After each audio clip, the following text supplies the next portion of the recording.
So Oma, first question, where were you born? I was born in Holland, in Bloemendaal, in 1933. How many kids were in your family? There were 7 in the whole family, and I was number 6. What did you do for fun when you were little?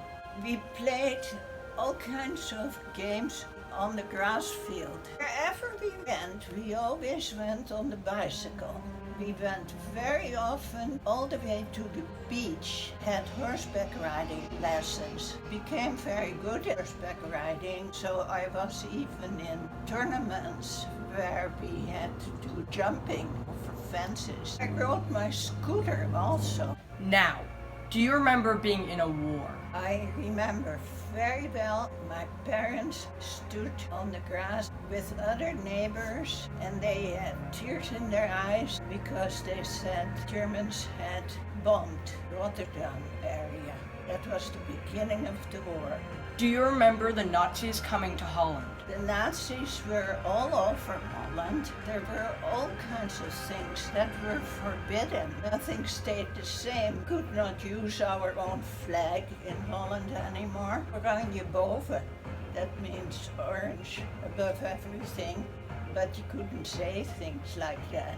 They could give you a bad memory, punish you for that later. Did you ever see soldiers? Oh yes, soldiers were all over. German soldiers, of course. They might be friendly, but you still had to be careful what you say. German soldiers were now the boss over your life. What are some things your family has done during the war? We had to get out of our own house and went to the south of the Netherlands. My father thought they would not look for him. We were very much in danger sometimes. The adults' fathers had to watch out that nobody would cut down the telephone lines. Every time when some telephone lines were cut, people would be punished and put in a concentration camp.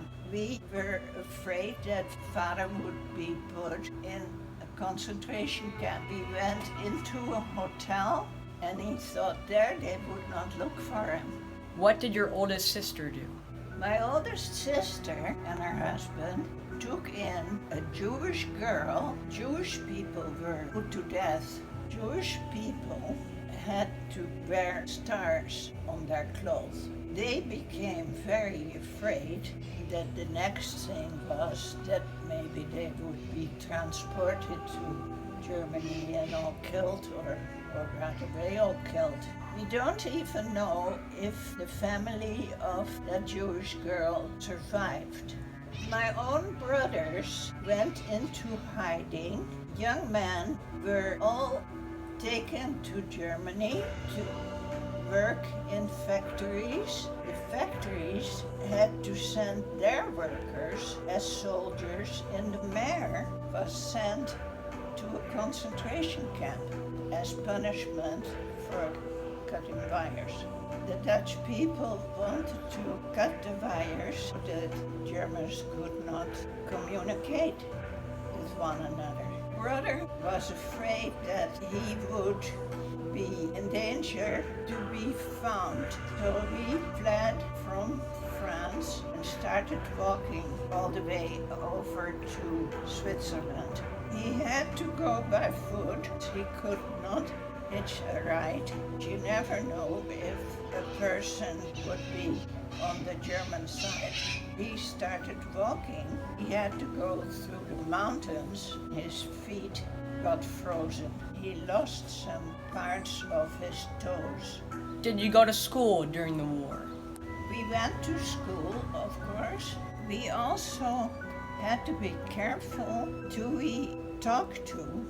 Anybody could tell somebody about where our brothers were.